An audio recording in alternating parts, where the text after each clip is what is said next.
Muy buenos días, tengan todas y todos ustedes. Mi nombre es Juan Abelardo Hernández. Les doy la bienvenida a este diplomado en pensamiento crítico electoral. Eh, Les pido una disculpa, estoy a punto de llegar en unos minutos. Tuve que hacer una entrega de emergencia a mi hija en la escuela y me topé con el tráfico en la Ciudad de México, pero ya estoy con ustedes para impartir esta sesión y les prometo que unos minutos más estoy instalado físicamente. Bueno, el día de hoy me acompaña el ingeniero Jirel Hernández Díaz en el soporte técnico y hoy platicaremos sobre el pensamiento crítico desde los derechos humanos. Si ustedes me permiten, voy a dividir la primera es hablar sobre el pensamiento crítico vinculado históricamente con los derechos humanos. Y luego vamos a ver la perspectiva contemporánea de los derechos humanos y cómo observan los últimos 70 años con respecto al pensamiento crítico. Entonces, con la observación sobre el mundo antiguo, en el mundo no existían como tal los derechos humanos. Existía una condición, era una de dignidad.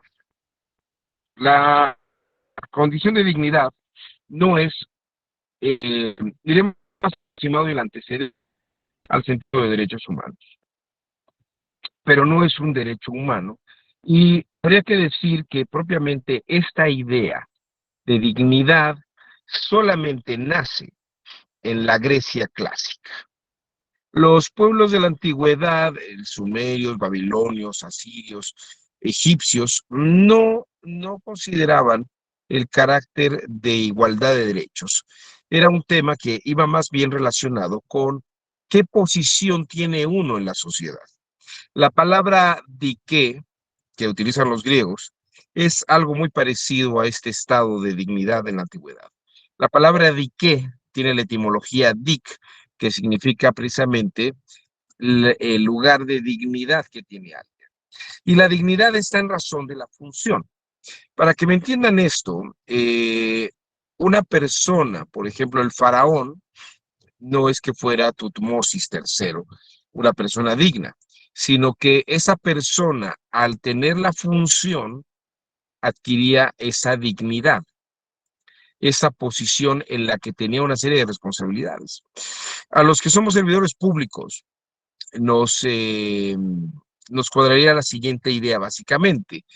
Si yo tengo el cargo de secretario de estudio, en la dignidad que me toca, tengo ciertas responsabilidades y ciertas obligaciones. Y tengo algunas prerrogativas, pero en razón de la función, y tengo algunas prohibiciones, ¿no? En razón de la dignidad que tengo. Esta es la idea de dignidad y como verán ustedes, dista relativamente bastante de lo que es la idea de derecho humano, en cuanto que el derecho estaría dentro de la posición de cada una de las partes, cada una de las personas. La idea de dignidad, entonces, es en razón de la función de un cargo o encargo que se tenga. No es exactamente este derecho implícito que se tenía. Hay un pasaje que creo que es probablemente el pasaje más antiguo que hay, donde se habla del sentido de la dignidad como un derecho de la posición que una persona tiene. En la Odisea, cuando Ulises, eh, quien ha estado, la Odisea es la historia del retorno de Ulises, quien ha estado en la guerra de Troya, ha estado 11 años fuera de su casa y ha estado otro tanto más fuera de su casa porque no ha podido regresar a su tierra, que es Ítaca. Y la historia cuenta que su esposa Penélope le espera porque todavía no ha recibido noticias de que haya muerto y mientras no haya una noticia oficial de que él haya muerto, entonces no tendría por qué buscar otro pretendiente. Sin embargo, los pretendientes de Penélope, esos sí están todos los días en su casa, disfrutando de su comida, de su mesa y todo este tipo de cosas.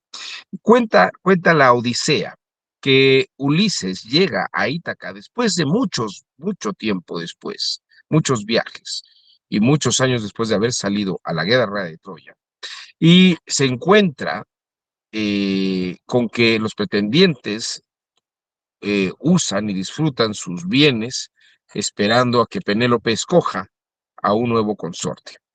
Y entonces Ulises se disfraza, Odiseo se disfraza, es Ulises para los griegos, Odiseo para los romanos, se disfraza y habla con uno de los cocineros, con un porquero cocinero, y hablando con él, no le revela su identidad, pero le dice el cocinero porquero, ¿no? El que está encargado de los lechones y de la cocina. Le dice, hablas muy bien, eh, por Diosero, y eres una persona que por las cosas que has dicho, eres mucho más digno que todos los demás que están en los banquetes con Penélope y quieren su mano. Y por ser tan digno, te voy a matar un lechoncito y te lo voy a dar para comer.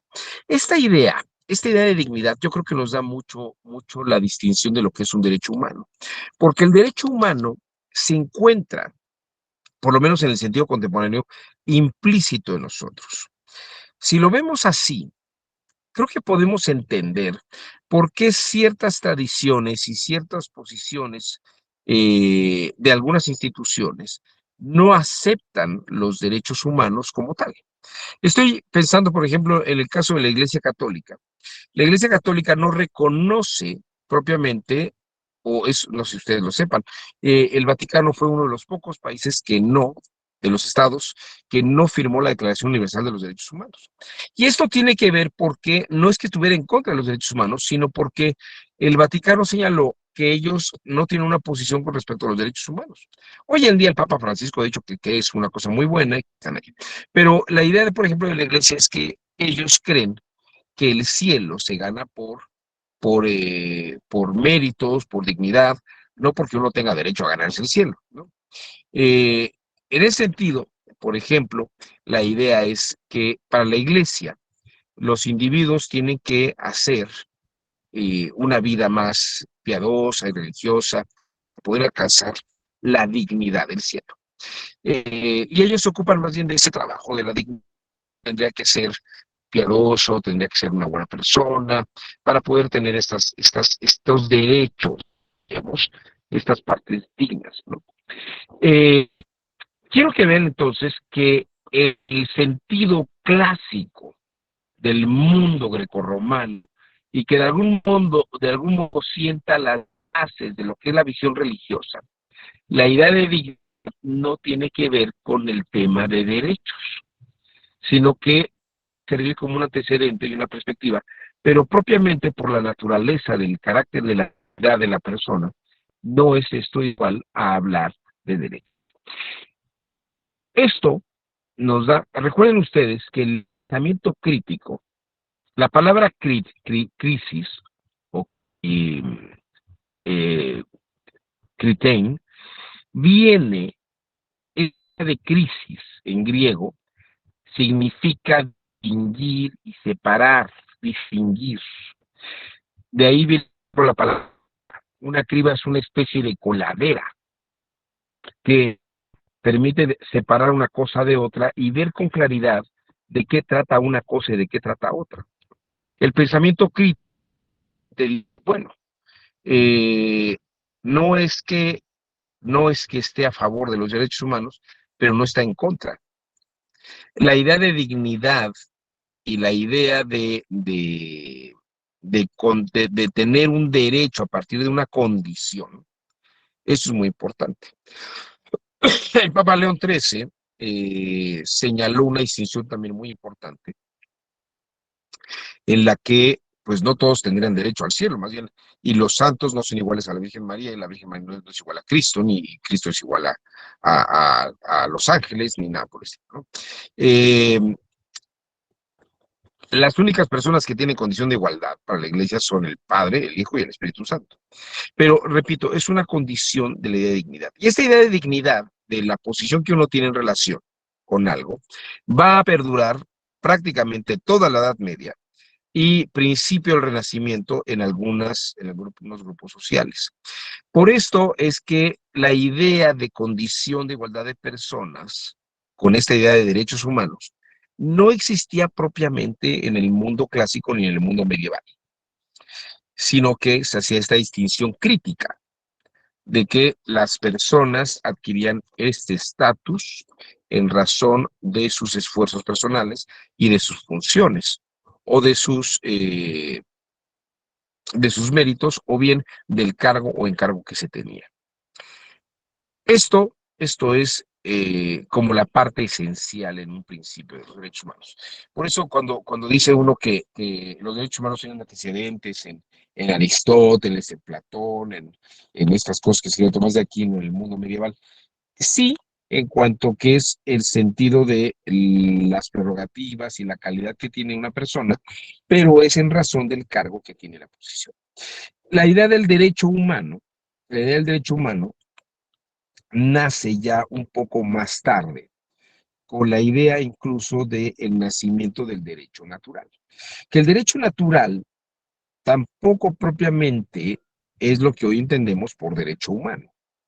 El derecho natural puede ser un antecedente de los derechos humanos, pero van a ver ustedes también esta distinción.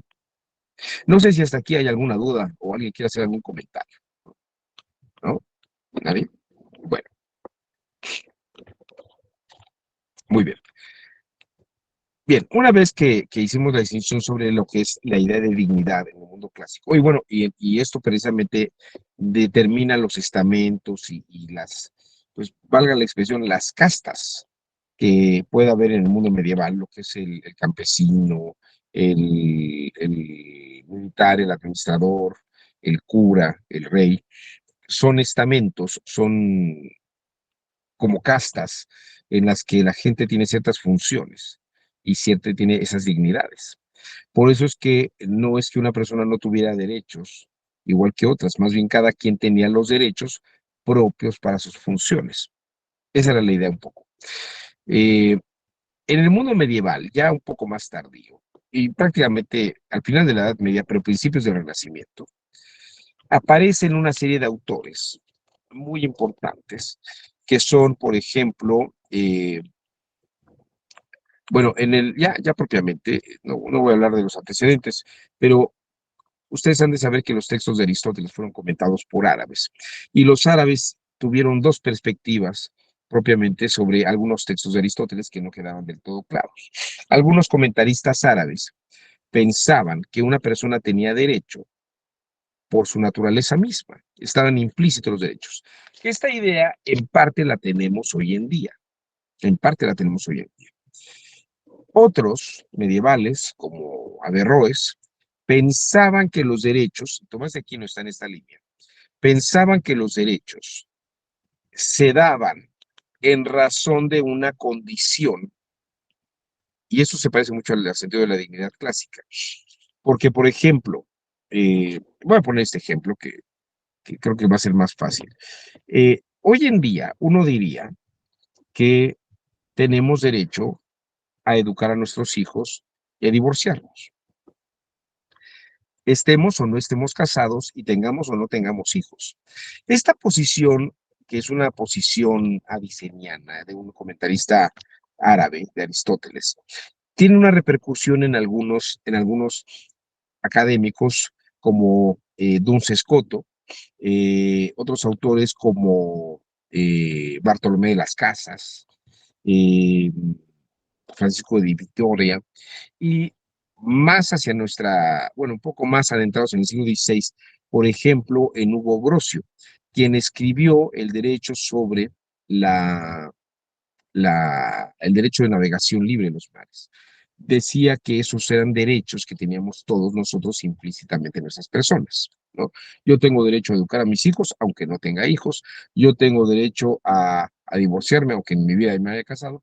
¿Por qué? Porque tengo una serie de prerrogativas implícitas en mi persona. Esta es una idea. Incluso yo tendría derecho a hacer todo lo que quisiera, siempre y cuando, bueno, todo lo que quisiera, pero aunque no tuviera esas condiciones, fíjense lo que estoy diciendo, no tuviera esa condición, pues tendría derecho a eso, ¿no? Como lo de tener, educar a mis hijos, decidir sobre el patrimonio de mis hijos, aunque nunca haya tenido hijos, ¿no? Es un derecho que existe como en un plano metafísico. Algunos dirán que en potencia, pero no está en acto. Y por el otro lado está la otra tradición medieval, donde, que sigue Averroes, que es donde están Tomás de Aquino, hay gente como Juan López de Palacios Rubios, Juan Ginés de Sepúlveda, por ejemplo. Y en esa tradición se dice que uno tiene derechos solamente en razón de la condición. Es decir, yo tendría derecho a educar a mis hijos si tuviera hijos, tendría derecho a divorciarme si tuviera esposa de la cual divorciarme. Esta posición también es una posición justnaturalista, pero el justnaturalismo se da en la posición. Como ustedes se darán cuenta, nosotros hoy hemos desarrollado un poco esta idea de los derechos humanos como teniéndolos independientemente que los requiramos para una circunstancia, ¿no? Eso es una ventaja importante, porque la idea del derecho es que uno lo tiene como prerrogativa, aunque no lo ejecute. En el mundo del derecho natural medieval renacentista, pues ahí estaría el punto de que solamente uno tiene derechos si está en la circunstancia. Esto me pueden ustedes decir, bueno, ¿qué tan relevante es esto para el pensamiento crítico? Tiene mucha relevancia contemporánea y les voy a decir por qué. Les voy a dar un ejemplo del siglo XVI y luego les voy a dar un ejemplo contemporáneo. Fíjense ustedes.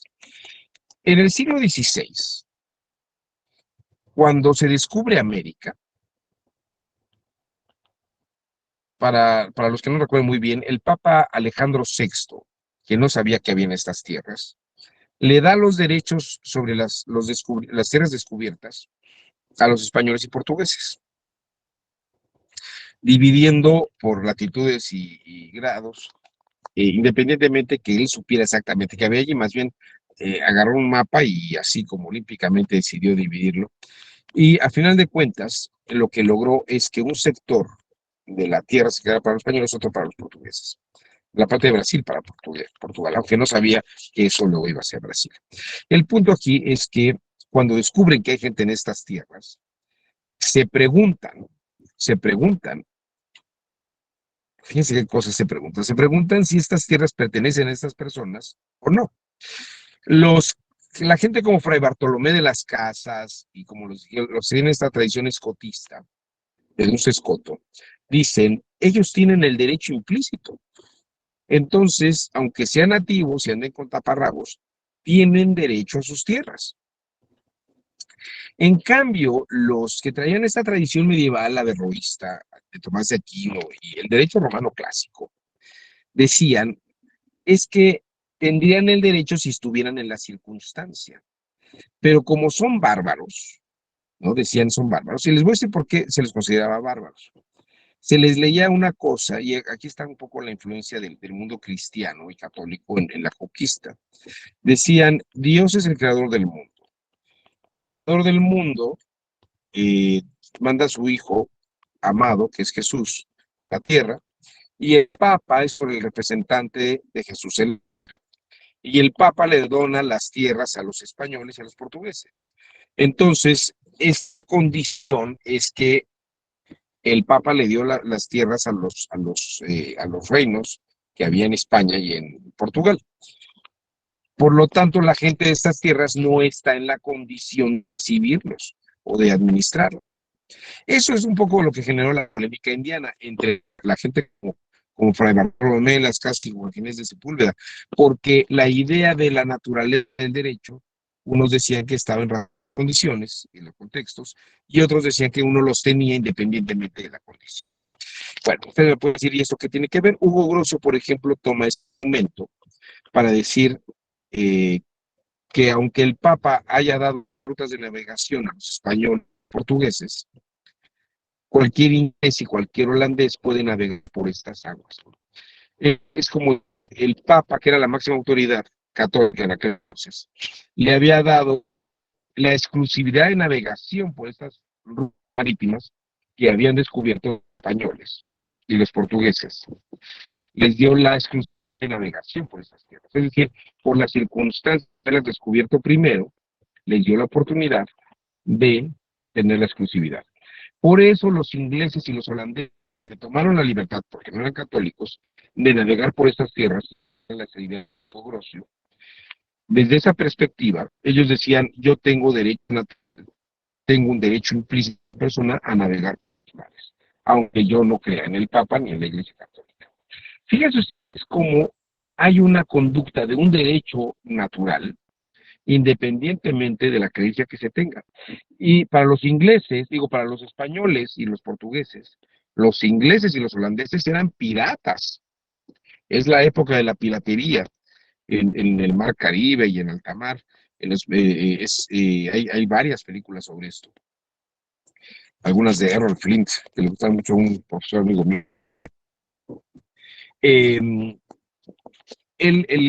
Estas películas muestran, o esta época muestra, cómo los ingleses y los holandeses eran piratas. Pero para ellos no eran piratas, ellos tenían derecho a navegar. Y vean ustedes esta perspectiva. Como yo tengo un derecho implícito, de haberlo descubierto, desde haber descubierto las rutas, pues tengo derecho a navegar por esas rutas. Esto, quiero que vean ustedes que esta idea de derecho natural implícita en la persona, que no tiene que ver con la dignidad clásica, ni con la idea del justnaturalismo de circunstancia, esta idea de tener yo un derecho implícito en mi persona, va precisamente a dar una perspectiva y distinguir lo que es circunstancial y lo que es implícito como un derecho autónomo de circunstancias. Esto podría ser un antecedente del derecho natural, y digo del derecho humano, como en su origen de derecho natural. Pero vamos a pensarlo en esta época, y vamos a pensarlo con el... Piensen ustedes que Pfizer no hubiera descubierto la vacuna, o bueno, que Pfizer hubiera descubierto la vacuna, o, cualquier AstraZeneca hubiera descubierto la vacuna, que fue lo que hicieron. Y los chinos desarrollan su propia vacuna, pero en cualquier circunstancia no anómala, no anormal, como lo que estamos viviendo que en la contingencia sanitaria COVID-19, que ha mantenido a la humanidad 2 años prácticamente en un claustro, que el día de hoy estoy perdido en el tráfico, todavía no puedo llegar al lugar donde quiero instalar. Un viaje que era de 5 o 10 minutos ahora se va a convertir en un viaje de media hora.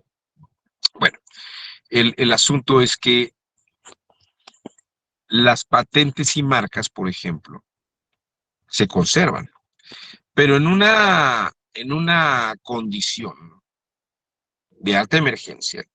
Si hay alguna empresa que por emergencia sanitaria decide tomar esa patente para salvar a un grupo importante de seres humanos, dirían, yo tengo derecho a usar esa patente por naturaleza, ¿no? Independientemente de la circunstancia.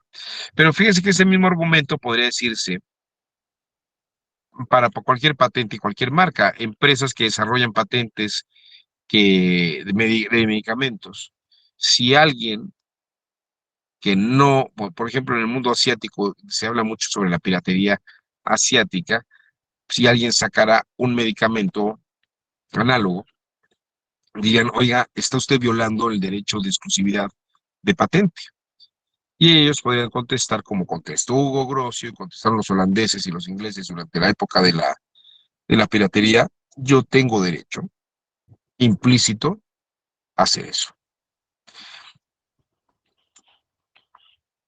Esto en consideración de que el derecho fuera algo autónomo, o sea, me refiero a autónomo que estuviera en la persona misma, sin depender de un reconocimiento externo, que era un poco esa idea del derecho natural.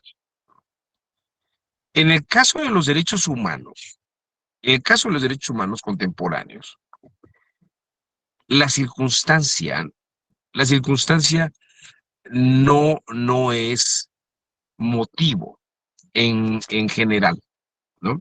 Una persona no pierde sus derechos humanos. Tal vez sus derechos eh, civiles están suspendidos, tal vez si cometió un delito, pero esencialmente sus derechos humanos, aún estando en prisión, no deberían ser violentados. Hay algunos derechos políticos en que se les suspenden, pero la idea es suspender, no se eliminan. Estos son cosas que son muy teóricas, muy abstractas y podemos entrar en un debate muy largo, pero podemos decir que también hay una tradición de facto de este naturalismo circunstancial, ¿no? Que uno no está en circunstancias en operar sus derechos. Entonces podríamos entrar como en una especie de champurrado entre los naturalismos escolásticos, estos que siguen Aristóteles. Pero como verán ustedes, en el Renacimiento, esta idea de que yo tengo un derecho implícito, independientemente de las circunstancias, va a servir de antecedente, y un antecedente sumamente importante, para lo que luego será la idea de los derechos humanos. No sé si hasta aquí quede clara la idea, hay alguna distinción, alguien quisiera agregar algo más. ¿No? Fíjense que esta idea de los derechos humanos se da en Europa, no se da en Asia, no se da en el continente africano, no se da en el mundo prehispánico. La idea de estas otras civilizaciones, fíjense que como diría Carl Gustav Jung, hay una especie de inconsciente colectivo que razona de las cosas de la misma manera. Hay una especie de dignidad de las personas en razón de sus funciones, ¿no? El shogun, el Tlatuani, quien ustedes quieran, el faraón, eran exactamente iguales porque sus funciones, sus derechos estaban en razón de la dignidad. El resto de la humanidad tampoco es que tuviera muchos derechos. Y esto creo que es importante decirlo. El resto de la humanidad no tenía tampoco muchos derechos, porque no tenía tampoco tiempo libre.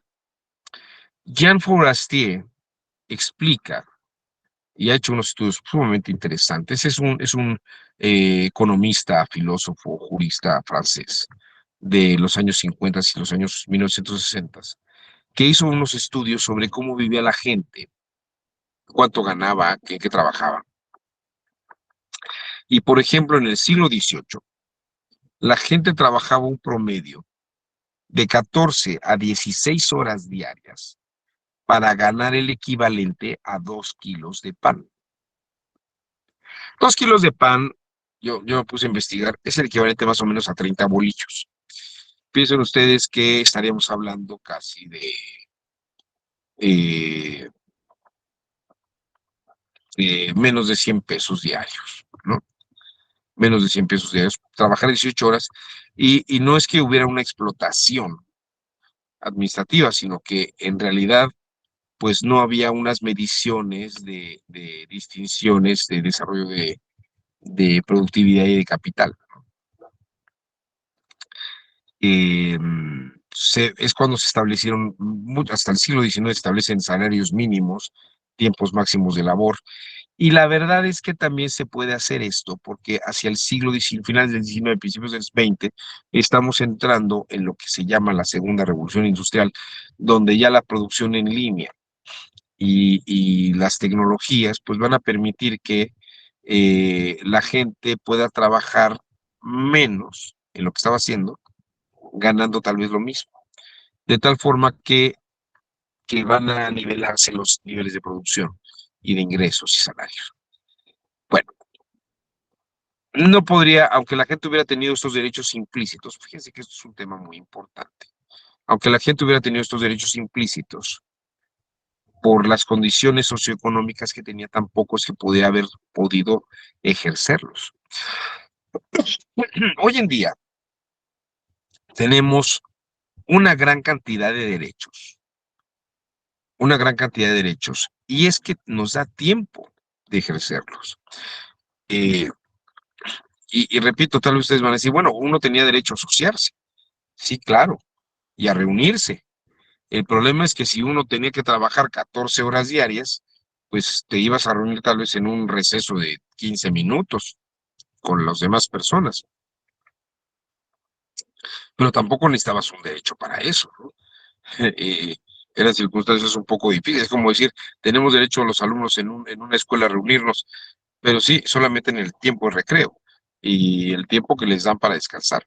Bueno, estas ideas, lo que quiero que vean ustedes es que los derechos humanos, como los vamos a acuñar a partir de finales del siglo XVIII, principios del siglo XIX, todo lo que va a ser siglo XIX y lo que va a ser siglo XX, es es un desarrollo que está dentro de todo un contexto sociocultural, económico y político, que antes las circunstancias por estructura organizacional laboral y política, pues no daba tampoco pie a que la gente luchara por estas condiciones. E incluso cuando se estaba discutiendo sobre si el derecho es algo implícito o es algo circunstancial. Y hoy en día este tema tampoco es que se haya radicalizado, pero sí da lugar a analizar si uno tiene prerrogativas por la función que tiene o por el trabajo que está realizando, o digo, por el trabajo y la función que tiene, o independientemente del trabajo y la función, y está en su persona misma, está en su persona misma. He allí el punto esencial de esto. Desde este punto de vista, no podía incluso generarse un pensamiento crítico de distinciones entre lo que te tocaba hacer porque te tenías que hacerlo, y lo que te tocaba hacer o lo que querías hacer porque tenías la facultad. Si se dan cuenta, la idea de yo puedo hacer lo que quiero nace con esta idea del mercantilismo de Hugo Grosso y la posibilidad de navegar por los mares libremente. Perdón ustedes. Ahora bien, en el momento que tenemos estos antecedentes históricos, que son los que he expuesto hasta ahora, dados estos antecedentes históricos, ahora sí podemos revisar de dónde viene la idea crítica del nacimiento de los derechos humanos. Y repito, esto lo dije al principio de la sesión, estoy hablando de la parte histórica de cómo se generan los derechos humanos y analizar desde una perspectiva crítica que en qué parecerían antecedentes y en qué no lo son. En la siguiente hora voy a platicar, voy a exponer cómo es que se consolidan estos derechos humanos, cómo aparece el pensamiento crítico con estos derechos humanos, y luego cómo desde los derechos humanos vamos a hacer planteamientos críticos al resto del entorno sociopolítico, económico y cultural. Pero les voy a pedir que hagamos un breve receso de 10 minutos, si les parece. Según mi reloj son las 9:45. Entonces, nos veremos al 5 para las 10 para regresar y retomar la sesión como la hemos venido dando y ver esta otra parte de cómo el pensamiento crítico nace con estos derechos humanos y qué hacen ahora los derechos humanos críticamente para el resto de la vida social y del mundo. Entonces, si les parece, hacemos este breve receso de unos 10 minutos. Gracias.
Muchas gracias por su paciencia. Ya he vuelto aquí y ahora tengo la oportunidad de tener un pizarrón, el cual me ayudará mucho a ilustrar cosas de lo que estaremos viendo el día de hoy.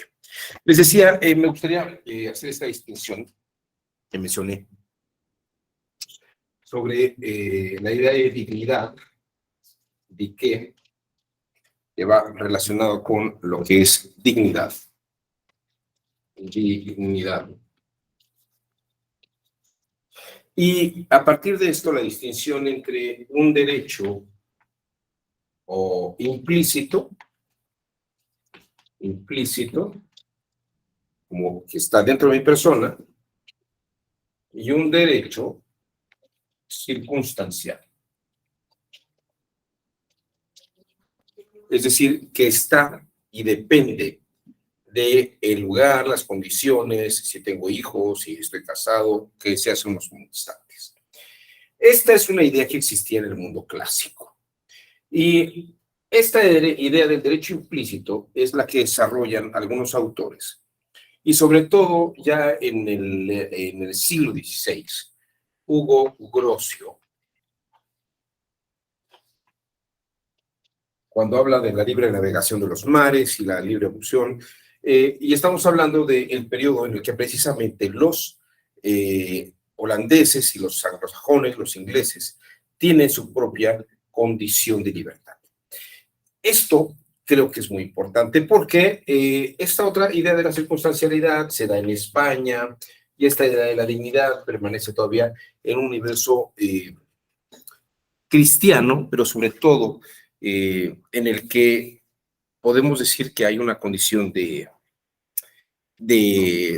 interpretación basada en las autoridades. Interpretación basada en las autoridades. El pensamiento crítico nace en esta idea de Hugo Grocio con los derechos humanos, implícitos, con la idea que vamos a ver, sobre todo cuando nace América. Y la América no la América de precolombina, ni la América española. Vamos a hablar de esta América que es colonizada en el territorio norte por grupos de evangélicos. Son grupos evangélicos. No podría decir protestantes, porque muchos de ellos son grupos que se separan incluso de la iglesia anglicana y son grupos puritanos, que no teniendo una autoridad eclesiástica en el territorio de los Estados Unidos, desarrollan lo que se llamará una libre interpretación del texto. Y si ustedes me preguntan, yo lo que les diría es, la idea de libre interpretación del texto, que precisamente va a servir junto con la idea de derecho implícito en lo que va a ser la base de los derechos humanos modernos y contemporáneos. ¿Por qué digo esto? Porque cuando se da la libre interpretación de la Sagrada Escritura, aquí tal vez tenga que explicar una cosa muy básica. En la Iglesia Católica o en las iglesias musulmanes, en la corriente más radical, la chiita, el texto del Corán o el texto de la Biblia, de los evangelios, se interpretan bajo los criterios de las autoridades religiosas. En nuestro caso, por ejemplo, un católico no podría hacer una libre interpretación. Un católico tendría que ver qué es lo que ha dicho la iglesia sobre los evangelios, sobre el pasaje del libro de Job, sobre el Éxodo. Estas ideas, yo no podría hacer una interpretación libre, sino que para eso precisamente están los cardenales que dan cátedra en las catedrales, ¿no? O los obispos que dan cátedra en las catedrales. Por eso las catedrales se llaman catedrales, porque ahí se da la cátedra. Y estoy hablando de estos textos bíblicos por una razón. importante. Es cierto que en el siglo XVI se da una revolución científica. Copérnico, Galileo, Tycho Brahe, Kepler, transforman la visión de entender el mundo y el universo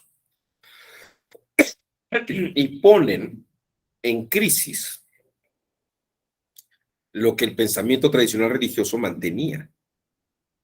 Esto es lo que luego va a dar lugar al pensamiento ilustrado, es decir, son formas innovadoras de pensar y probablemente más exactas. Ay, perdón. Debo estar respondiendo una alergia aquí de algo. Ya, perdón. Están respondiendo a una forma tradicional de pensamiento científico-religioso, cosa que en España no ocurría porque la Inquisición cuidaba que la ciencia que iban haciendo estuviera vinculada con los criterios religiosos y no hicieran dudar parámetros religiosos. Entonces, por un lado, muchos de esos libros quedaron prohibidos en la Europa y en la América, mucho más por una razón en la Europa que estaba bajo el dominio de las iglesias, sobre todo la Iglesia Católica. En el caso de, bueno, las iglesias, estoy hablando también de los musulmanes, porque hay una línea más conservadora que es la chiita, mientras la sunita es menos fuerte. Pero la idea es que la visión religiosa domina que la ciencia y la religión vayan a la par. Pero cuando estas ideas científicas se vuelven más complicadas para las visiones religiosas, son un peligro. Lo que pasó en Occidente es que estas ideas religiosas se suprimieron, se prohibieron. Leer a Kepler, leer a Copérnico era prohibido. Eran libros prohibidos. Aunque llegaban los libros, pero clandestinamente, quien los leyera estaba en peligro de excomunión. ¿Y por qué hablo de la Biblia en ese sentido de los Estados Unidos y de la libre interpretación? Porque, pues, uno podía leer la Biblia. Uno, estando lejos, podía tener el libro de la Biblia. Pero, fíjense que es muy importante, cuando la Biblia está traducida al inglés por los anglosajones, o está en el idioma vernáculo, como en Alemania, que pasa al alemán, el lector cotidiano de la calle, ustedes y yo, lee el texto. Y si no tiene una autoridad eclesiástica ortodoxa que le diga que hay que entender el texto, nace una libre interpretación a partir de lo que tengo yo mismo, en mis facultades implícitas. Entonces, el pensamiento crítico nace de esta posibilidad de libre interpretación. Kepler, Copérnico, Galileo hicieron pensamiento crítico. Pensaron las cosas de otra forma posible. El pensamiento crítico es pensar las otras cosas, pensar en las cosas bajo otra forma posible. ¿Y qué tan legítimo es pensar estas otras cosas posibles? Entonces, en esta línea del derecho implícito y en el mundo anglosajón, esta visión puritana que llega a América o en la Europa, que se da esta liberación científica, pero solamente se da en ciertos países porque en otros países se les prohíbe difundir estas ideas, las de la nueva ciencia. Lo que ocurre es que el pensamiento crítico, que busca los propios derechos, también hace libre interpretación del texto bíblico. Y en ese sentido, los padres fundadores de los Estados Unidos tienen una posición muy importante para pensar que lo que el rey Jorge VI está pidiendo, estos pagos de impuestos y estas condiciones, no les convienen a ellos. Los libertarios norteamericanos hacen un pensamiento crítico en el que ponen en crisis la autoridad inglesa ponen en crisis la autoridad del rey, como han puesto en crisis la interpretación de la Sagrada Escritura y han puesto en crisis la ciencia. Entonces, el pensamiento crítico nace en un contexto y una contingencia de libertad. El pensamiento crítico es aquel que puede pensar otras formas de pensar. Y los derechos humanos implícitos van a acompañar a esta libertad de pensamiento. Y con esto me voy adelantando un poco hacia dónde voy. La posición contemporánea de los derechos humanos lo que busca es mantener y proteger el pensamiento crítico. Pero fíjense que el pensamiento crítico no es que uno sea criticón y que esté criticando, en el sentido de voy a desvirtuar y violentar y atacar lo que está haciendo fulano de tal, fulana de tal, tal servidor público, tal diputada, tal diputado. Eso es campo de la política. Es un campo de la política en una democracia. Pero lo que se esperaría, por lo menos, es que el pensamiento fuera crítico, no que fuera una mera opinión que no estuviera sustentada y fundamentada. Una persona puede hacer crítica diciendo, yo no estoy de acuerdo con tal o cual decisión. Puedo manifestar mi opinión, incluso sin estar atacando a otra persona. O sea, yo puedo decir, yo no estoy de acuerdo, por ejemplo, que se haya dado la alianza en las cámaras entre un partido y otro, ¿no? Y puedo decir por qué yo creo que no está bien. Uno de los derechos que tengo es la libertad de expresión y para opinar, pero además esa libertad de libre expresión y de opinión permite una manifestación de pensamiento crítico. Y precisamente porque eso se da el pensamiento crítico, que es la posibilidad de pensar otras formas. Pero además, incluso les diría que la crítica, una verdadera crítica valiosa, por eso digo que no solamente es criticar que eso que se está haciendo no está, hacer un juicio de valor, decir está bien o está mal es muy sencillo, pero explicar por qué está bien o está mal, eso es un problema más complicado. Pero lo que todavía es más difícil, lo que todavía es más complicado, es ser propositivo. El pensamiento crítico es propositivo. Y si yo tengo derecho a la libertad de opinión y la libertad de expresión, la responsabilidad no solamente en decir esto está mal, está también en hacer proposiciones.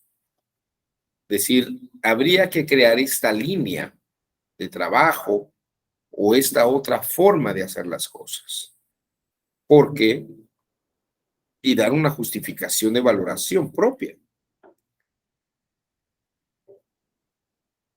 Eso es el pensamiento crítico. Y esto se da en este contexto de los libertarios evangélicos norteamericanos. Es también el contexto en el que se va a dar la independencia de por lo menos México y algunos países de América Latina. ¿Por qué? Porque en el momento que Napoleón Bonaparte entra en España y logra que Fernando VII abdique en favor de su hermano José Bonaparte,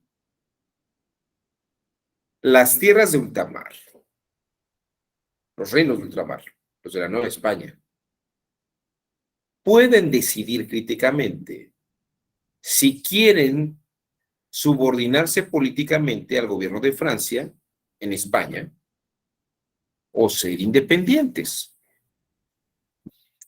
Y en la razón de independencia decían, nosotros queremos que venga Fernando VII a gobernar esas tierras, no queremos que las gobierne Napoleón. Ese es el argumento básico que se esgrimió por una política de preferencia española frente a la francesa.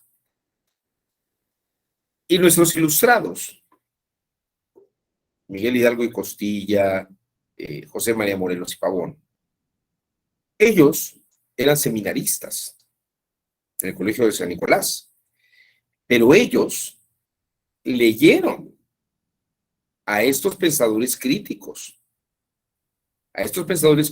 como Copérnico, Kepler, Galileo, porque en los seminarios llegaban libros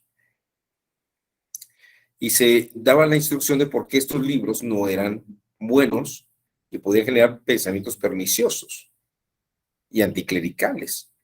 Entonces, la formación de clericales, porque ambos se formaron como seminaristas, tenían esta visión y entendieron esos parámetros e impulsaron la idea de conservar incluso, porque el hecho de ser independiente no quiere decir que se volvieran anticlericales. Una de las cosas que esgrimió el Imperio Español es que habían cometido pecados, ¿no? Estos pecados de traición, que incluso generaban implicaban la excomunión, ¿no? Al cura Hidalgo lo excomulgaron. Pero ellos, desde su punto de vista de curas liberales, de curas críticos, se dieron cuenta que la condición de libertad, de derecho implícito y un pensamiento crítico podía permitir esta posibilidad de no responder a un gobierno francés, sino tener un gobierno mexicano autónomo. Esta misma inteligencia fue la que había impulsado a los revolucionarios franceses de 1789. Piensen ustedes que la independencia de Estados Unidos, vamos a ponerlo acá, Estados Unidos independiza en 1776. Francia, la Revolución Francesa, Francia, es 1789. México empieza su guerra de revolución, de independencia, en 1810. Como verán ustedes, hay una inercia ideológica que va en esta línea implícita. Y también en esta línea va a ir Juárez, por ejemplo. En México, pues está efectivamente esta idea de Hidalgo, Morelos, pero también va a llegar esta inercia con Juárez y las leyes de reforma. El pensamiento crítico es producto de estas condiciones de un derecho implícito.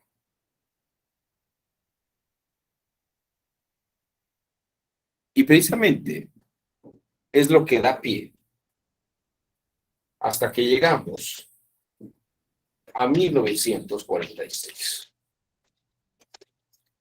¿Qué es lo que detona 1946 en adelante? Miren, y esto era algo que tal vez no se veía tan claramente. Y les voy a decir por qué no se veía tan claramente. Porque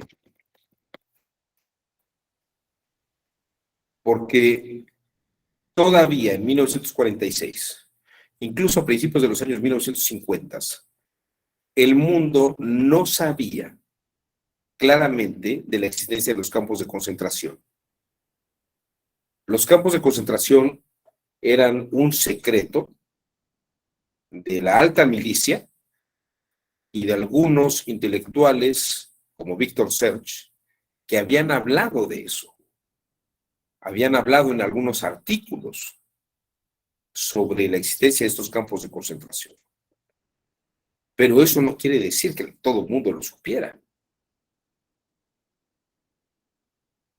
Los derechos humanos en la era contemporánea son propiamente una consolidación de estos derechos implícitos, pero laizados.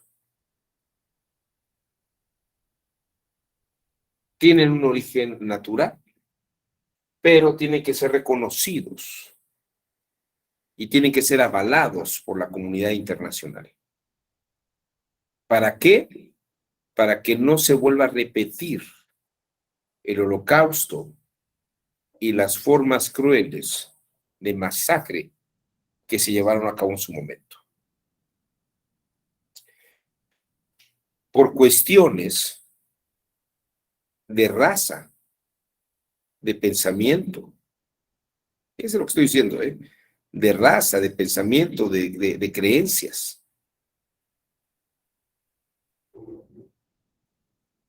El derecho implícito permitió el libre pensamiento. Y estamos viviendo una etapa. Bueno, esto quiero que vean ustedes cómo está consolidado. El derecho humano va muy de hermano e implícito con el pensamiento crítico. ¿Qué ocurre desde 1946 en adelante? Si ustedes me lo permiten, bueno, ya no voy a borrar esto, pero sí me voy a ir a esta parte del pizarro. No, sí tengo aquí uno.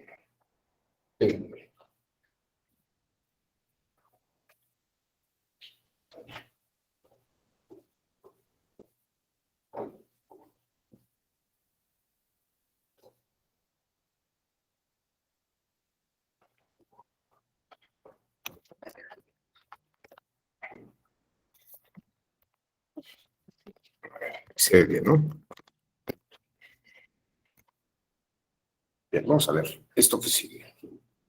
Piensen ustedes que lo que ocurría en Europa durante la Segunda Guerra Mundial va a detonar esta visión.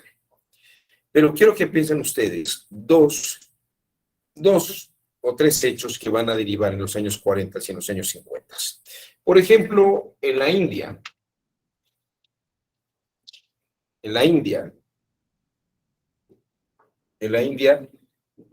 Gandhi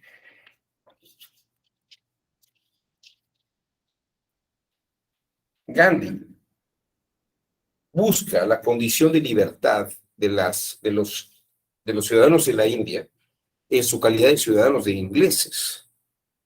Son miembros del imperio. Y lo que pide es que la India no sea una colonia, sino que los hindúes sean considerados como miembros del imperio británico. Por eso es que la India se independiza como colonia, pero permanece formando parte de la Commonwealth. Ahora que se ha pensado sobre la muerte de la reina Isabel, bueno, sí, la reina Isabel era reina, pero también era reina de la India, en cuanto que la India se subordina a la corona por la Commonwealth, por el proyecto económico. Y esto lo logra Gandhi en un momento en el que ha terminado la Segunda Guerra Mundial y estamos en un proceso de liberación. En los Estados Unidos, y ahora que vendrá a México invitado el hijo de Martin Luther King, la lucha de los derechos civiles de los Estados Unidos, y fíjense, estoy hablando de los derechos civiles, que podríamos decir que son una manifestación de derechos humanos, son líneas en las que se les daba a la gente de color, a los negros en los Estados Unidos, el estatus de igualdad en condiciones civiles, que pudieran viajar en los autobuses igual que los blancos, que tuvieran acceso a las universidades al igual que los blancos, que tuvieran el nivel de educación que tienen los blancos y que tuvieran las posibilidades de acceso que tenían los blancos como prerrogativas exclusivamente de los blancos en los Estados Unidos. Y bueno, podemos pensar ya un poco más adelante todo lo que es el tema de migraciones en Europa. Y estaríamos hablando de los movimientos de lucha por los argelinos, por los kurdos, por la gente que sale huyendo de Medio Oriente y va a buscar un refugio en Europa. ¿No? La migración es un fenómeno en el que habría que buscar la posibilidad de darle posibilidades de vida a esa gente que está saliendo de condiciones en las que no están siendo tratados de manera igualitaria o con algunas desventajas importantes, ¿no? Si les interesa este tema, pues ahora que estaba yo en el avión, hace unos días estaba yo en un avión y estaba viendo una película que se llamó Mi Pequeño País, My Little Country, My Little Land se llama. Es la historia de una familia kurda que se fue a refugiar a Japón. Son migrantes kurdos en Japón. Y los hijos de esta familia kurda, pues tienen posibilidad, ya han hecho su vida en Japón. No son personas que tienen un rostro asiático, son kurdos.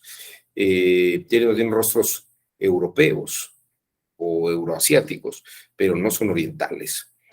Y estos se refugian en Japón, y Japón es un gran país que les da una oportunidad importante, pero Japón les revoca a la familia y sobre todo a los papás los permisos. Es una película interesante porque precisamente muestra estas formas de migración que no nos imaginamos. Yo nunca, uno oye las migraciones de Centroamérica hacia México y Estados Unidos, oye de las migraciones de Medio Oriente hacia Europa, hacia Alemania, Italia, ¿no? O algunas en Sudamérica, como Venezuela, que se está metiendo en Colombia, pero una migración kurda en Japón, o sea, incluso los japoneses son sujetos de temas de migración. China tiene una gran migración de la India, muchísima migración de la India. Hay muchos servicios que se están dando por parte de gente de la India que va a China, ¿no? Entonces, China tiene una población, China es importante, pero también tiene una población hindú. Y este es un fenómeno interesante. Son migraciones que se dan en razón de protección de derechos. Ahora bien, aquí es donde entra el otro punto. ¿En qué momento hemos como cambiado el péndulo, ¿no? Los derechos humanos dan posibilidad al pensamiento crítico. Y en esta posibilidad del pensamiento crítico va hacia el siglo XX a ir respaldando la lucha por los derechos. Ahora, estamos viviendo desde hace, si les gusta a ustedes, 30 años, casi 30 años, la era de la gran cuarta revolución industrial, que es una era de digitalización. Y en esta era de digitalización se han dado fenómenos, por ejemplo, la lucha de los grupos LGBT, y plus, ¿no? La lucha de minorías, padres con hijos con cáncer, personas proabortistas, personas pro vida, en fin, hay varios grupos que tienen intereses particulares, podemos decir particularismos. Y en ese sentido, cada uno de estos grupos trae una idea crítica de lo que podría ser otra forma de. Es muy claro, por ejemplo, todo lo que ha hecho la lucha de los derechos LGBTI y más, en cuanto que se ha transformado incluso instituciones como la del matrimonio o la aceptación de roles de género, que hace 50 años era impensable que esto se pudiera dar en una sociedad tradicional, heterodoxa, heterosexual, ¿no? Y monogámica. Pero quiero que vean ustedes que los derechos humanos de estos grupos, de alguna forma, han sido sustentados por un pensamiento crítico. El pensamiento crítico permite revalorar y repensar otras formas. Así como Kepler, Copérnico y Galileo se tomaron la opción de pensar de otras formas. Como los ingleses y los holandeses se tomaron la molestia de pensar o de visualizar otras formas de navegar por los mares, a pesar de ser considerados piratas, pero era una forma de desarrollar, porque hay un planteamiento de razonamientos que permiten esto. Entonces los derechos humanos se van posicionando en nuevos lugares gracias al pensamiento crítico. Los derechos humanos dieron lugar, o los derechos naturales implícitos dieron derecho al pensamiento crítico. Pero ahora el pensamiento crítico está ayudando a revalorar y repensar estas otras formas que pueden ser dignificadas y sobre todo protegidas con el esquema de los derechos humanos. Con esto lo que quiero que vean ustedes es el pensamiento crítico ha ampliado la lucha de los derechos humanos, alcanzándolos en niveles donde no se pensaba que pudieran existir. Piensen ustedes, derechos de las personas a recibir una quimioterapia, ¿no? Es un derecho humano. La idea, fíjense ustedes esto, la idea de pensar que el Internet es un derecho humano. O sea, tenemos un catálogo de derechos humanos, pero el pensamiento crítico mismo expande. O sea, el péndulo va hacia el otro lado. El pensamiento crítico expande la posibilidad de los derechos humanos. El derecho humano está en posibilidad de ampliarse gracias a que el pensamiento crítico plantea otras formas posibles, legítimas formas posibles.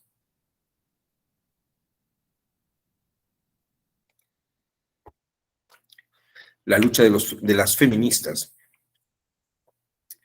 las luchas de grupos trans, la lucha incluso de personas por tener posesión de armas. Estas son formas en las que se busca ampliar el derecho humano o visualizar un alcance de los derechos humanos más allá de estas condiciones de la visión tradicional que se tenía. Ahora, hay que marcar una cosa que también es muy importante. Y hay que ver si efectivamente este es uno de los grandes retos de los derechos humanos y del pensamiento crítico. Hemos estado viendo en el mundo, en los últimos 10 años, muy probablemente, una revisión de las formas sociales en las que, de una manera crítica también, se ha pensado si estas formas tienen que ser sustentadas por el Estado o valoradas por el Estado. Pensemos, la gente tiene derecho a los medicamentos, ¿no? La gente tiene derecho al agua. Decía, me parece que es Carlos Slim precisamente, en un congreso que se llamó el Foro del Agua, y estoy hablando de algo que se presentó a principios del siglo XXI, más o menos por el año 2021-2022. El Foro del Agua, hay un libro editado en Fondo de Cultura Económica sobre esto. Decían, todo mundo tiene derecho al agua, pero que pague por ella. Esta idea del derecho,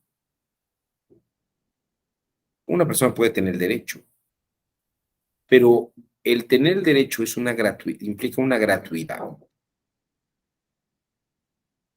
Yo tengo derecho a comunicarme, pero eso quiere decir que el Estado me tiene que dar a mí un teléfono celular.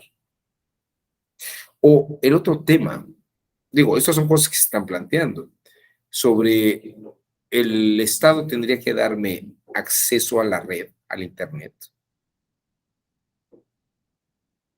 ¿En qué momento? Fíjese que es muy importante esto. ¿En qué momento el pensamiento crítico alcanzó derechos que implicaban erogación gubernamental? La libertad de expresión, la libertad de reunión, la libre manifestación de ideas, ¿no? El derecho a no ser privado de la libertad, sin un motivo específico, ¿no? Y que además, por haber cometido alguna falta grave, el derecho, mira, aquí Francisco me habla del derecho a la vivienda digna. Eso es un tema que yo he escuchado desde hace como 30 años. ¿Qué es una vivienda digna, no? Decía una persona con una casa de lámina, esta es mi vivienda y es digna.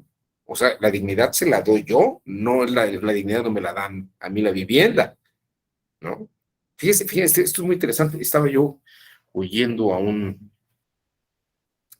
hay una anécdota en la que una persona va a visitar a un alto funcionario a su oficina que acaba de ocupar el cargo y le dice el funcionario a la persona esta, disculpe usted que la oficina no tenga la dignidad suficiente para recibirla, pero es que me estoy instalando. Y esta persona, esta mujer le dice al funcionario, señor, usted es el que le da la dignidad a la oficina, no la oficina a usted. ¿No? Pero ahorita que están mencionando esto, ¿qué es una vivienda digna? O sea, el Estado tendría que tendría que dar una vivienda digna a mí. ¿En qué momento? Fíjense ustedes, vean ustedes los derechos del hombre y del ciudadano. Vean ustedes los derechos de los sentimientos de la nación. Vean ustedes la idea de los derechos eh, de la Declaración de Independencia de los Estados Unidos. ¿En qué momento? Y vean ustedes los derechos de la lucha civil, los derechos de migración, la libertad de la gente de la India, es la gran época de la lucha de los derechos humanos y es la otra posibilidad de pensar las cosas, ¿no? Es el pensamiento crítico que busca estos derechos implícitos en las personas para poderse manifestar. Pero ocurre que entre los años 1970, sobre todo entre los años 1980 y 1990, empieza a ver, el pensamiento crítico replantea los derechos humanos. Y ya se habla de segunda y tercera generación. Pero ¿en qué momento? Fíjense ustedes, parece que los primeros derechos humanos no generaban una erogación al Estado, no implicaban una carga económica al Estado. Pero ahora parecería que el Estado mismo tendría que incluso solventar económicamente la posibilidad de los derechos.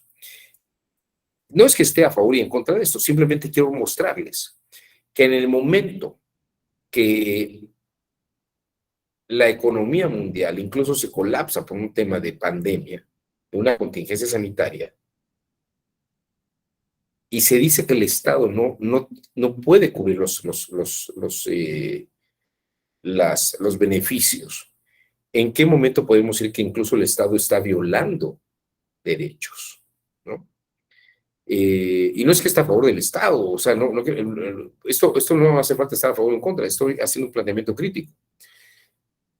Parecería que tenemos que pensar que los propios derechos, precisamente tengo un derecho a que no me priven de la posibilidad de hacerlo, ¿no? ¿No? Hay gente que le cuesta mucho un tratamiento de cáncer, mucho un tratamiento de estos medicamentos, ¿no? De las quimioterapias.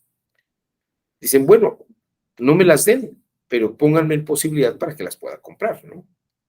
Que puedan salir de la aduana y hay alguien que las preste, ¿no? Yo sé que el Estado hace un esfuerzo muy grande para poder vacunar, pero si el Estado no tiene esta posibilidad, denme a mí la oportunidad de conseguirlo por otro lado.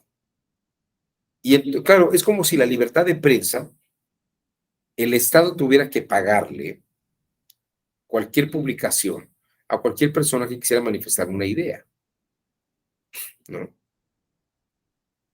Quiero que vean esto es muy, muy importante, porque el pensamiento crítico efectivamente nos lleva a pensar estas otras posibilidades.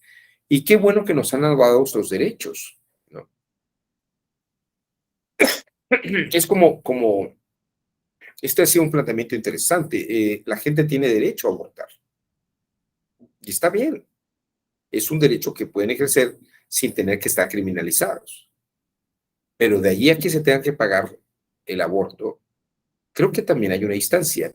Se piensa, cuando decían que el derecho al Internet es un derecho humano, pues sí, pero tal vez hay que pagarlo, ¿no? O sea, no me lo estás privando, pero estás dándome la posibilidad de que alguien me pueda dar el servicio y lo pueda pagar. Esto es interesante porque estamos viviendo en la transformación de la era digital esta nueva forma de repensar críticamente a partir de los derechos humanos. Y los derechos humanos están replanteándose desde, por ejemplo, el Estado, ¿no?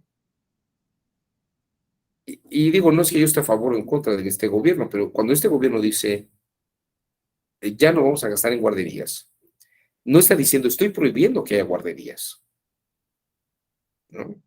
E incluso les voy a dar un beneficio económico para que incluso ustedes puedan pagarle a quien quiera guardarlas, a quien quieran que les cuide a sus hijos, ¿no?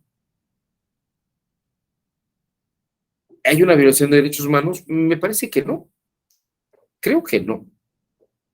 Eh, el Estado tiene obligación de brindar medicamentos, pues en la medida que se puede, sí, pero nadie está obligado a lo imposible, ¿no? Y recuerdo hace algunos años que una persona de una comunidad en Chiapas, una región muy, muy distante, decía que le estaban violando su derecho a la salud, porque desde el lugar donde esta persona vivía, hacía más de día y medio de viaje para poder llegar a una zona urbana y poder ser atendido en una clínica. Y estaba reclamando, estaba diciendo precisamente que se le había violado el derecho a la salud. Era un tema que estaban discutiendo en aquel entonces Pérez Dayán y la ministra Luna Ramos. Y la ministra Luna Ramos esgrimió algo muy interesante. Dice, el derecho a la salud implicaría que yo le pusiera una clínica de salud a todo mundo a menos de 5 kilómetros de su casa. O sea, yo presto el servicio, pero el hecho de que yo no tenga una clínica de salud en tal comunidad, porque además es una erogación muy alta para el número de población que hay allí, y esa población se ha podido demostrar que se puede desplazar a otra parte, no le estoy privando el derecho a la salud, simplemente que tiene que desplazarse a donde pueda prestarse el servicio de salud.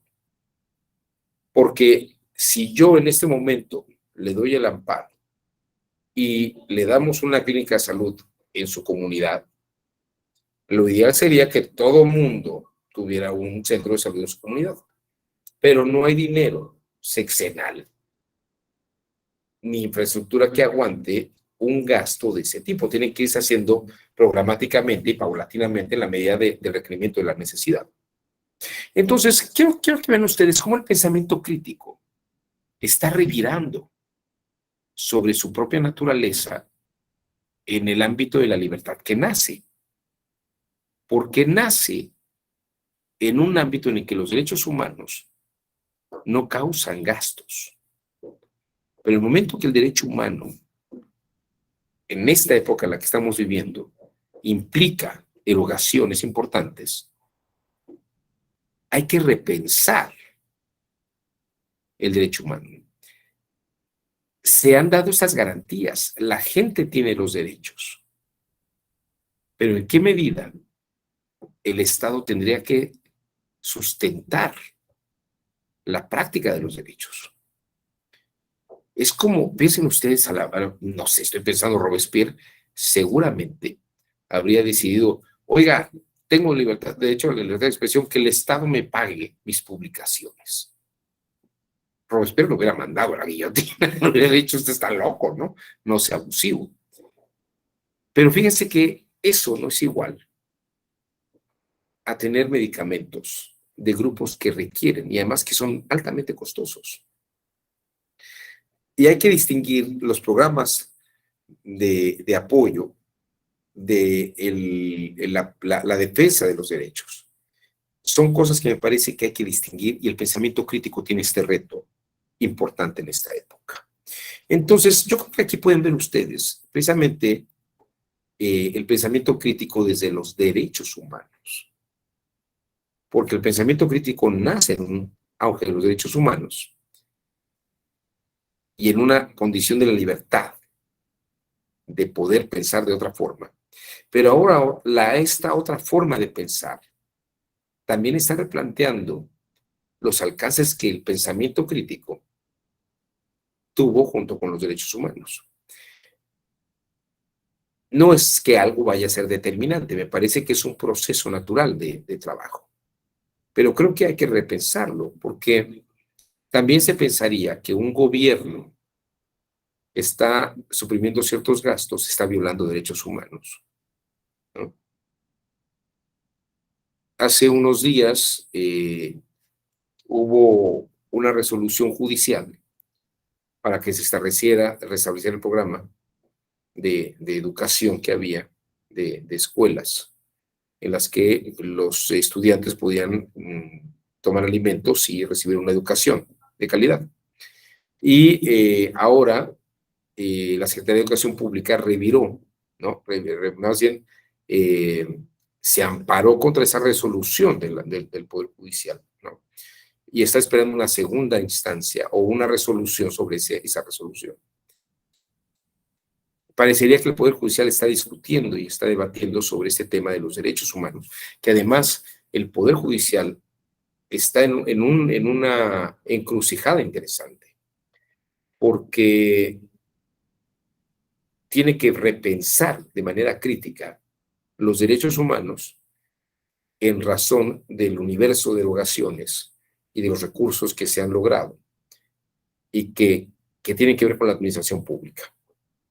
Entonces me parece que estamos viendo una época interesante y hay que observar cómo se va a ir moviendo toda esta condición de los derechos humanos, porque es otra forma de repensarlos. Y también eso quiere decir que habría que replantear qué nueva generación de derechos humanos irá apareciendo en esta época. Hasta aquí mi disertación sobre el día de hoy y precisamente el análisis de dónde vienen los antecedentes de los derechos humanos, cómo es que nacieron y cómo están en este momento de transformación. No sé si alguien antes de que nos vayamos quiera comentar algo. Aquí, ¿quién fue? Francisco Margarito compartió un documento de jurídicas de la UNAM. El caso Mini Numa, nuevos rumbos para la protección de los derechos a través del juicio de amparo en México, de Juan Manuel Acuña. Mi querido amigo Juan Manuel Acuña es un argentino, un tipo muy simpático, muy agradable, Juan Manuel Acuña. No conocía el artículo, pero lo voy a leer ahora que lo están compartiendo. Muchas gracias, Francisco Margarito. ¿Nos quieres dar un adelanto sobre qué trata? Sí, una comunidad indígena, lo que decía usted, de que les quedaban lejos las casas de salud, los hospitales, y pidieron la construcción de una casa de salud en su localidad, y pues ganaron el amparo y les construyeron su casa de salud. Nada más que luego el problema fue conseguirles médicos porque no había para equipar esa casa de salud. Y pues bueno, aquí corresponde a mi distrito electoral en donde desempeño mis funciones y me ha tocado pasar por ahí y está muy bonito, pero me parece que no está funcionando como debiera de ser por la misma falta de personal para el mismo. Ya nada más el edificio ahí está, pero bueno, esperemos de que se pueda resolver esa situación. Y eso es lo que pasó, de que les quedaba lejos todo, pidieron que les construyeran algo más cercano, se los construyeron, pero pues no ha habido la posibilidad todavía de que se ocupe en la dimensión que se esperaba. Pues buenísimo lo que acabas de plantear, Francisco Margarito, muchísimas gracias, qué bueno que lo mencionaste. Ya veo que no es un caso único y has dado el que platiqué y que es algo que va siendo recurrente. Y Juan Manuel debió haber estado muy informado porque incluso su esposa fue secretaria de estudio y cuenta en la corte, entonces debió haber tenido información de primera mano también para ver este asunto. Debe ser un gran artículo, lo voy a revisar yo mismo también, que me hice esta oportunidad. Luego también tenemos aquí a Manuel Emba García, que levantó la mano. Adelante, Manuel. Te escuchamos. Sí, doctor. Gracias, compañeros. Nada más para comentar, en la nueva reforma al artículo tercero constitucional que se dio, hay un apartado que dice, y lo leo nada más textual y termino, dice, para el desarrollo de su pensamiento crítico, en este caso está hablando de los educandos, dice, para el desarrollo de su pensamiento crítico. Pero, ¿qué significado tiene esto que en la anterior reforma no existía el concepto como tal? Pues significaría que tendría que replantearse, diríamos, los derechos inclusive que están ahí, desde el primero hasta el 39, ¿no? O sea, en ese tenor, o sea, tenemos ahí ya, diríamos que un concepto que está tutelado en la Constitución al incorporarse este pensamiento crítico. Eso significa que estamos a la luz de conjeturar el estado de cosas, a partir de trastocar, ¿qué diríamos? De subvertir, mm, pues propiamente la realidad, ¿no? Existente. Entonces, comento nada más esa parte. Gracias. Muchas gracias, Manuel Emba. Fíjate que a mí me da la impresión, y esto lo que pasa es que todavía no tenemos una distancia histórica, pero yo creo que desde, como dijo Salinas de Gortari cuando fue declarado triunfador, algunos piensan que de manera legítima, pero en un discurso que dio en el Partido de Revolución Institucional, el día que se declaró que había ganado las elecciones,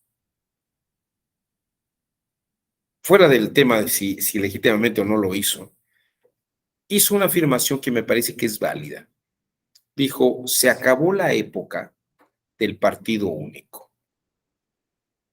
Ahora hay un documental en Netflix donde sale, sobre el caso Flores Cassés, que precisamente le hacen una entrevista a Salinas y vuelve a comentar eso mismo. Dice, yo dije que se había acabado la época del partido único. Y me parece que desde Salinas, bueno, ya desde Zedillo, vivimos con Zedillo el último sexenio propiamente priista en continuidad. Y luego no vino la alternancia de dos panistas, luego el PRI con Peña Nieto, y ahora estamos viendo a Morena. A mí me parece que hemos alcanzado, yo creo, y tengo esta convicción, de que hemos alcanzado verdaderamente una democracia política. Yo creo que sí estamos viviendo una verdadera democracia y que el arribo de Morena es la consolidación de las fuerzas políticas que este país tuvo desde principios del siglo XX. Ya tenemos panistas, priistas, y el hecho de que haya llegado la izquierda o la resaca de lo que era la izquierda de los años 1924, 25, 1930, me parece que es muy importante. Y creo que precisamente incrustar esta afirmación o insertar esta afirmación de pensamiento crítico en el nivel educativo es parte de una manifestación de libre pensamiento, sin esta idea de que se va a monopolizar la democracia en un solo partido, ¿no? O una cuestión bipartidista. Yo creo que a partir de ahora sí veremos estos movimientos políticos de un lado al otro.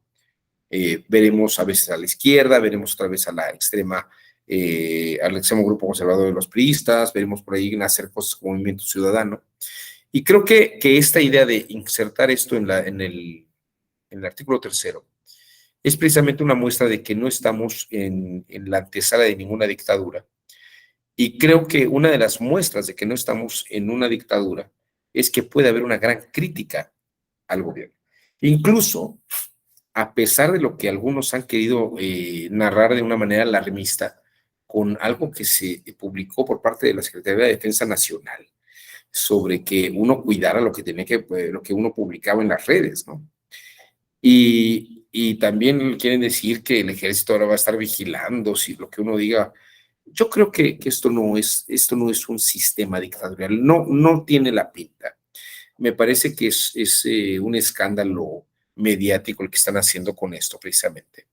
Yo personalmente confío en las Fuerzas Armadas, confío en la administración pública, ¿no?